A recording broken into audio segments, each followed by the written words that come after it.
열왕기상 강해 설교 네 번째 시간입니다. 오늘 본문 말씀은 열왕기상 2장 1절에서 12절 말씀이고요. 제목은 다 같이 한번 읽어보겠습니다. 우리의 삶 가운데 견고한 하나님의 나라가 임하게 하려면. 좀 제목이 길죠. 우리의 삶 가운데 견고한 하나님의 나라가 이번 말씀을 듣는 가운데 그 견고한 하나님의 나라가 임하는 그 방법을 우리가 깨닫고 또 그 방법대로 우리가 살아감으로 인하여서 언제나 그 능력의 하나님의 나라가 저와 여러분 삶 가운데 충만하기를 간절히 소망합니다. 우리는 앞선 시간에 다윗의 그 육체적 쇠약으로 인해서 찾아온 그 신정 왕국 이스라엘의 그 위기와 또 그 위기를 틈타서 그 아도니아가 왕위 찬탈 시도를 하는 것을 보았습니다. 그리고 선지자 나단이 지혜롭게 그 아도니아의 음모를 막아내고 하나님의 뜻대로 솔로몬에게 왕위가 선도되었음을 우리는 살펴보았습니다. 오늘 본문 말씀 2장은 다윗이 죽을 날이 임박하였다고 시작을 합니다. 다시 읽겠습니다. 다윗이 죽을 날이 임박함에 그의 아들 솔로몬에게 명령하여 이르되. 자, 죽을 날이 다가왔을 때 대부분 부모가 자녀에게 유언의 메시지를 남기고 자기의 죽음을 준비하죠. 대부분의 학자들은 일장의 사건이 있은 후에 다윗의 건강이 회복되어서 2년간 솔로몬과 공동으로 통치하는 기간이 있었다고 추정을 하고 있습니다. 왜냐하면 역대상 29장의 기록들을 보면 다윗이 성전 건축을 위한 물자와 그 필요한 재원들을 모으는 등의 왕성한 활동을 한 내용들이 나와 있기 때문입니다. 자신의 생명의 그 날이 얼마 남지 않은 사실을 깨달은 다윗은요, 자신을 이어서 신정 왕국의 이스라엘의 통치자가 될 솔로몬에게 마지막 유언을 남기고자 하였습니다. 물론 이는 아버지가 아들에게 하는 아주 사적인 유언의 형태를 취했지만 그 내용은 70년의 파란만장한 삶의 자취 가운데 경험한 온갖 실패와 성공을 통하여 인간의 모든 생사화복이 하나님께 달려있음을 깨달은 다윗이 인생의 선배로서 다음 세대를 이끌어갈 후배 솔로몬에게 엄숙하게 말하는 공언적 성격을 가지고 있습니다. 즉, 단순히 한 사람의 개인적으로 전하는 말이 아닌 순종으로 인하여 성공과 또 범죄로 인한 쓰디쓴 패배와 좌절을 맛본 한 신앙인의 본보기로서 모든 인생의 문제를 해결하는 열쇠와 그 비결을 가르치기 위해서 다윗이 솔로몬에게 교훈하는 그런 내용인 것입니다. 또한 거기에 담겨있는 인생의 진리가 바로 이스라엘의 왕으로서 그 직분을 온전히 감당할 수 있는 유일한 방법이기도 합니다. 그런 의미에서 이는 단순히 한 아버지가 아들에게 주는 개인적 유언이 아니라 신정 왕국의 통치자가 그 후계자에게 주는 왕의 공적 명령이라고 우린 이해하면서 이 말씀을 봐야 할 것입니다. 앞선 신앙의 지도자가 다음 세대 사람들에게 이러한 내용의 유언을 남기는 것은 다윗이 처음은 아닙니다. 오래전부터 하나님께서는 이러한 방식으로 신앙이 전수되고 유지되도록 하셨기 때문입니다. 신명기 31장에 나타나는 모세의 유언이라든지 여호수아 18장에 기록된 여호수아의 유언, 그리고 사무엘상 12장에서는 사무엘의 고별 설교 등도 그들의 경험에서 나온 삶의 지침이자 명령이었습니다. 그래서 그 내용은 아주 뜬구름 잡는 식의 그 형이상학적인 윤리체계나 아니면 깊은 철학적인 사색을 통해서 생겨난 그런 사변적 진리가 결코 아니라 생명의 근원이신 하나님의 말씀을 구체적인 삶 가운데 적용하는 가운데 체득한 살아있는 깨달음이었습니다. 그러므로 이는 그 무엇보다도 호소력 있고 또 순종할 만한 아주 소중한 진리였습니다.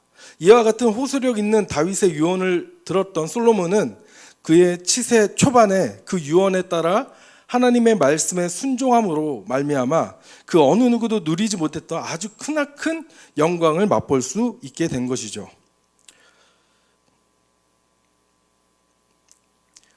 열왕기상 2장 2절 말씀 한번 읽어보겠습니다. 내가 이제 세상 모든 사람이 가는 길로 가게 되었노니 너는 힘써 대장부가 되고, 하반부에 보면 너는 힘써 대장부가 되라는 말씀이 나오죠. 이 말씀을 원문이 담고 있는 그 뉘앙스를 살려서 본문을 다시 번역하면 이런 말이 됩니다. 노란 부분만 한번 읽어보겠습니다. 너는 용기를 내어 굳세어라. 그리고 강한 남자가 되어라.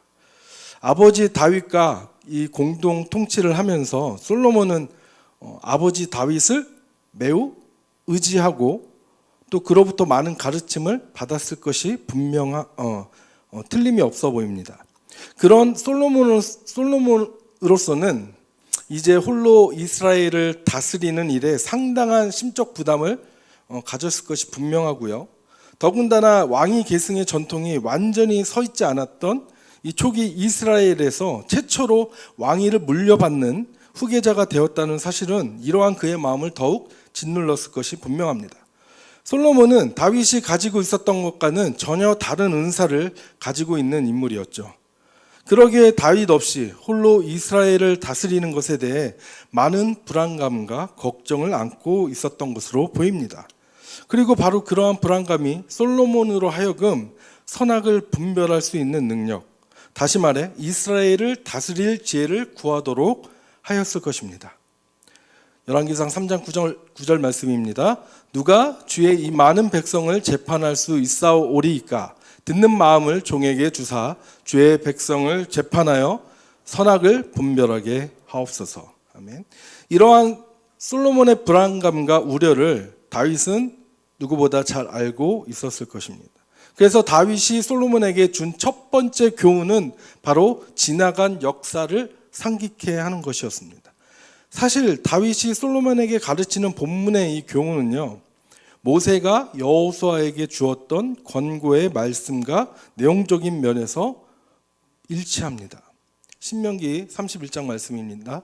너희는 강하고 담대하라. 두려워하지 말라. 그들 앞에서 떨지 말라. 이는 내 하나님 여호와 그가 너와 함께 가시며 결코 너를 떠나지 아니하시며 버리지 아니하실 것임이라 하고, 하나님의 사람이라고 일컫는 위대한 하나님의 종, 이 모세의 후계자가 된 여호수아는 어떻게 그 일을 감당하였을까요?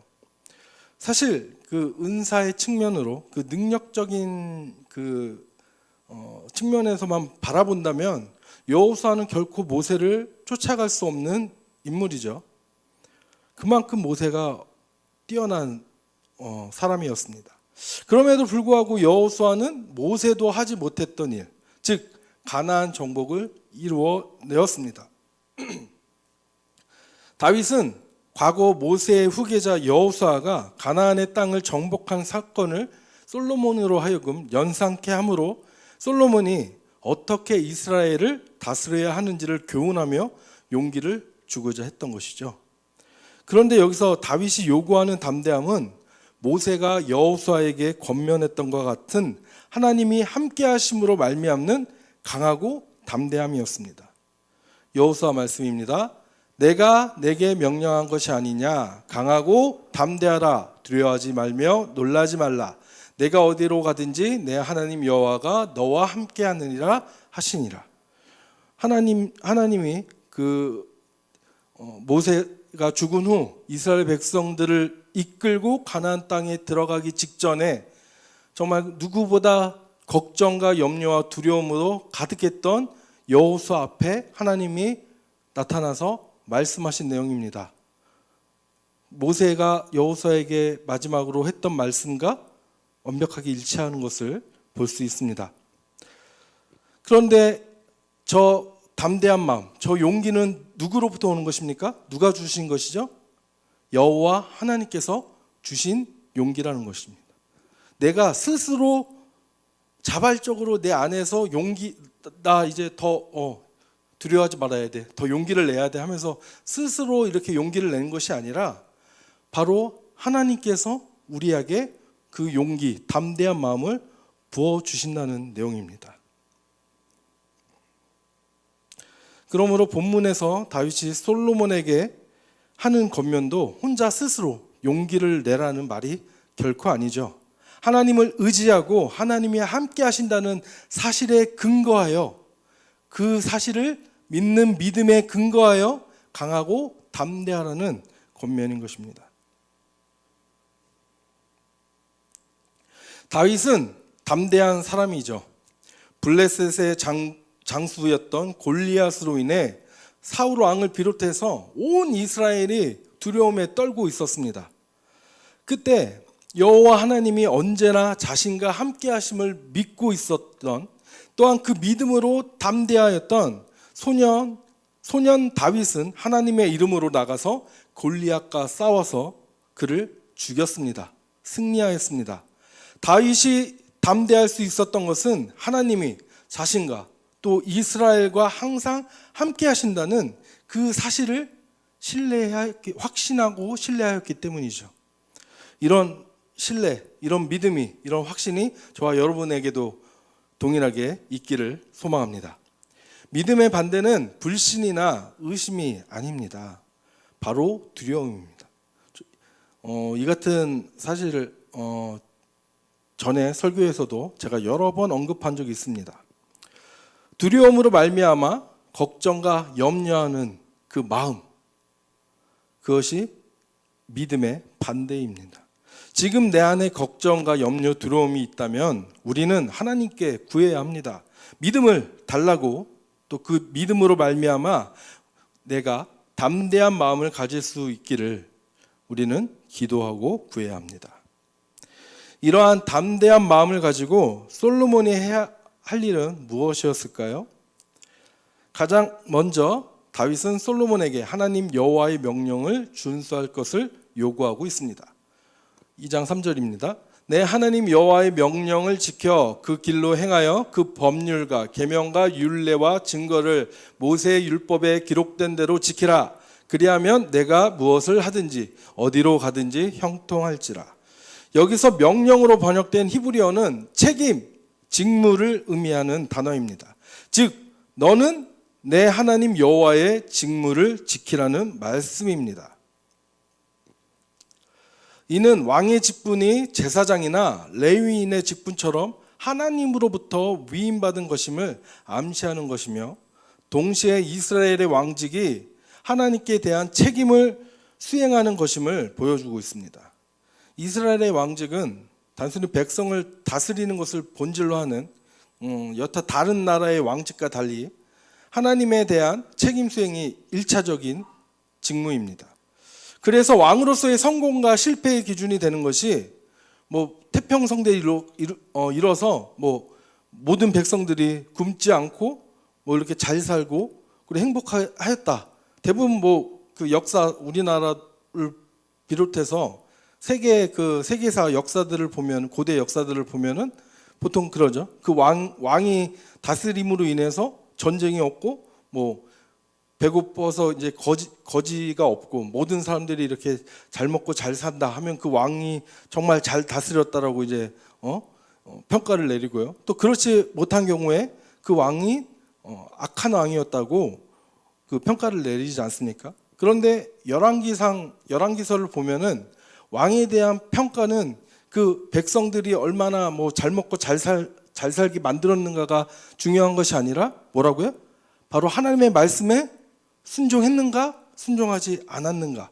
이게 그 왕의 성공과 실패의 기준이 되는 것입니다. 그렇다면 이 신정왕국 이스라엘의 왕에게 가장 중요한 직무, 그것은 무엇일까요? 바로 모세 율법에 기록된 법률과 계명과 율례와 증거를 지키는 것입니다. 모든 하나님의 말씀을 지키는 것입니다. 여기서 법률, 계명, 율례, 증거는 각기 어떤 다른 대상들을 이렇게 지시하기보다는요, 이 유사한 어휘들을 반복적으로 사용함으로 한 가지 그 의미를 강조하는 중언법적 표현입니다. 그래서 모든 말이 모두 하나님의 그 말씀을 지칭하고 있습니다. 이렇게 하나님의 말씀을 지키면 어떻게 되겠습니까? 개역 개정에서는 형통하다로 번역을 하였지만 저희 가로에 뭐라고 써 있습니까? 번성하다, 성공하다 라는 의미가 더 원래 갖고 있는 그 단어의 뜻입니다. 그런데 이른바 번영신학이라고 하는 그 신학의 근거가 되는 구절처럼 보일 수도 있습니다. 즉 사람들은 이 본절을 읽고요, 하나님의 말씀을 지키면 아무런 문제 없이 모든 일이 순조롭게 이루어질 것이라는 기대를 할 수도 있겠죠. 그러나 이 동사는 저기 형통하다라고 번역된, 하지만 원래는 번성하다, 성공하다의 의미를 갖고 있는 저 동사의 의미는요, 아무런 문제 없이, 아무런 그 고통 없이 모든 일이 이렇게 성공적으로 살아가는 것을 의미하는 것이 아니라 오히려 고난 혹은 시련 다음에 오는 최후의 궁극적인 성공을 의미합니다. 이러한 의미의 형통이 성경에서 약속하고 있는 하나님의 그 말씀의 순종에 따른 축복이며 모든 믿음의 열조의 삶을 통해서 드러나는 축복의 모습입니다. 우리가 목사님의 그 창세기 강의 설교 열심히 들으셨다면은 바로 이와 같은 사실을 여러분들도 잘 알고 계시리라 생각합니다. 하나님의 말씀에 순종하여 이삭을 드리는 고통을 기꺼이 감당하였던 믿음의 조상 아브라함이 있죠. 또 보디발의 아내는 보디발의 아내 끝없는 유혹 속에서도 가늠하는 일이 결코 하나님의 뜻이 될 수 없음을 깨닫고 또 끝까지 범죄하지 않으므로, 그래서 결국에는 감옥에 가야만 했던 요셉, 또한 하나님의 말씀대로 기름 부음 받은 사울에게 손을 대지 아니하고 계속해서 사울에게 쫓겨 도망다니면서 많은 고난을 받아야 했던 이 다윗, 그들 모두가 고난을 통해 주어지는 이러한 궁극적인 형통을 경험했던 믿음의 사람들입니다. 성경은 결코 예수 믿으면 고난과 실패와 질병이 결탄코 우리 인생 가운데 찾아오지 않게 될 것이라고 말씀하지 않습니다. 그렇게 말하는 구절이 단 한 구절도 없습니다.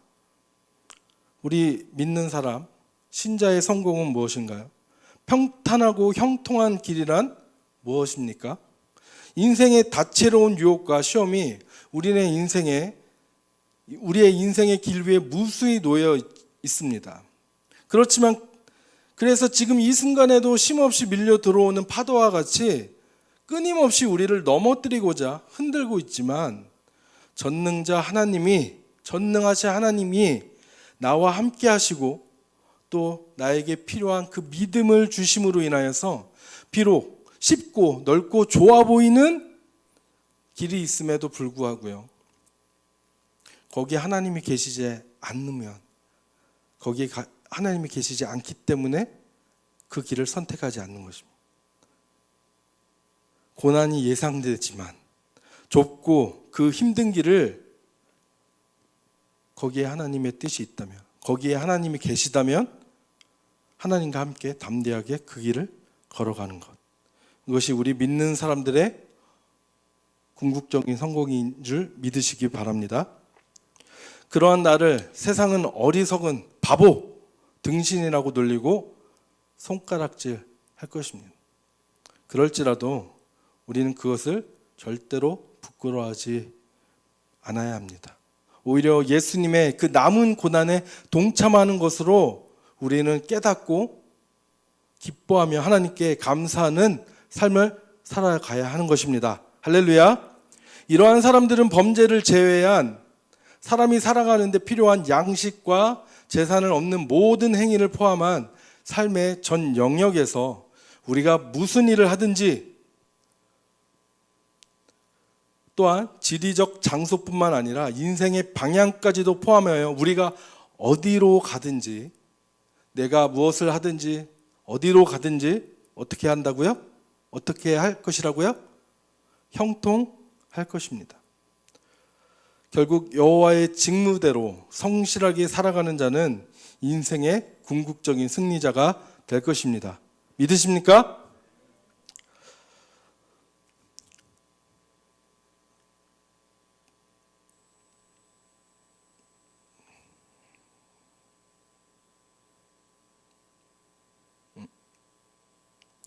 다윗 유언의 후반부는 솔로몬이 이스라엘 왕으로서 바른 통치를 하는 데 필요한 인적 청산과 관련하여 사람들에 대하여 행할 일들이 구체적인 명령으로 주어지고 있습니다. 이 구체적인 명령은 총 세 부분으로 나눌 수 있는데, 첫 번째는 수루야의 아들 요압에 관한 숙청 명령이고요. 두 번째는 길르앗 바르실레의 아들들에게 은총을 베풀라는 명령입니다. 세 번째는 베냐민 사람 시므이에 관한 숙청 명령입니다. 이 첫 번째와 세 번째 숙청 명령에는 솔로몬에게 각각의 사안에 대해서 지혜롭게 행할 것을 특별히 명령하고 있습니다. 이처럼 숙청과 은혜를 갚는 일을 유언에 포함시킨 것은요, 왕국의 안정을 위해서 특별히 조심스럽게 진행해야 할 일들이기 때문입니다. 왕국을 견고하게 다스리기 위해서는 지혜가 필요합니다. 즉, 잘 분별해서 판단해야 한다는 의미가 있습니다. 무엇을 판단합니까? 선과 악을 판단하는 것입니다. 옳고 그름을 판단하는 것입니다. 하나님의 뜻과 세상의 뜻을 판단하는 것입니다. 분별하는 것입니다. 혼란한 시대일수록 더욱더 바른 분별력이 필요합니다. 지혜가 있어야 합니다. 이 지혜는 하나님으로부터 오는 지혜의 능력입니다. 잠언 말씀입니다. 대저 여호와는 지혜를 주시며 지식과 명철을 그 입에서 내심이며. 여호와는 우리에게 지혜를 주시는 분이십니다. 간교한 속임수나 꾀가 아닌 하나님으로부터 오는 지혜를 사모하기를 소망합니다. 하나님으로부터 오는 지혜는 우리가 어떻게 얻을 수 있을까요? 바로 말씀과 기도를 통해서 우리에게 충만히 주어질 수 있습니다.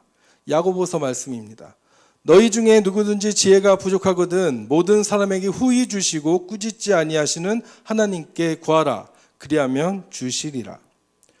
우리가 아버지께 먼저 구해야 할 것은 하나님의 나라와 그 의죠. 이 말을 좀 더 구체적으로 풀어서 설명한다면, 하나님의 나라를 바르게 통치하는 데 필요한 용기와 지혜를 구하라는 말씀입니다. 다윗 유언의 전반부가 신정 왕국 통치에 필요한 용기를 가지라는 그런 명령이었다면, 이 후반부는 지혜로 문제를 해결해 나가라는 명령으로 생각할 수가 있습니다. 우리가 하나님께 용기와 지혜를 믿음으로 구하면 반드시 채워주십니다. 근데 어떻게 채워주실까요? 반만 채워주실까요? 아니면 3분의 1만 채워주실까요? 충만하게 채워주실 줄 믿으시기 바랍니다. 그렇게 약속하셨습니다. 주일 설교 때였나요? 목사님께서 충만의 의미를 한번 설명해 주셨는데 기억하고 계신가요? 가물가물하신가요 벌써? 충만의 의미가 뭐라고 했습니까? 가득 차서 흘러 넘치는 것. 흘러 넘치지 않은 건 충만이 아니라고 했습니다. 왜냐하면 더 들어갈 수 있는 여지가 있는 것이라고 말씀을 하셨습니다. 차고 흘러 넘치는 것. 내 안에서 차고 흘러 넘치면은 어떻게 해야 되나요? 주변 사람들이 보는 거죠. 세상 사람들이 볼 수 있는 것입니다.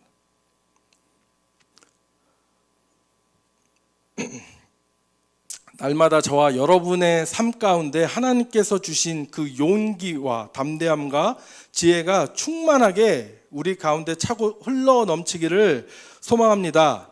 그리고 충만하게 차고 넘치는 용기와 지혜로 하나님의 말씀에 순종하여 우리가 죄를 멀리하고 내 마음과 성품과 힘과 생명을 다하여 하나님을 진실하게 사랑하고 또 이웃을 내 몸과 같이 사랑하면 내 삶 가운데 하나님의 나라는 더욱 견고하게 임하게 될 것입니다. 이것이 하나님 나라의 통치 원리입니다. 저와 여러분의 삶 가운데 또 우리 조각목교회와 각 가정 가운데 강력한 견고한 하나님의 나라가 선포되고 날마다 더욱 견고해져 가기를 축복합니다. 기도하겠습니다. 만군의 주 여호와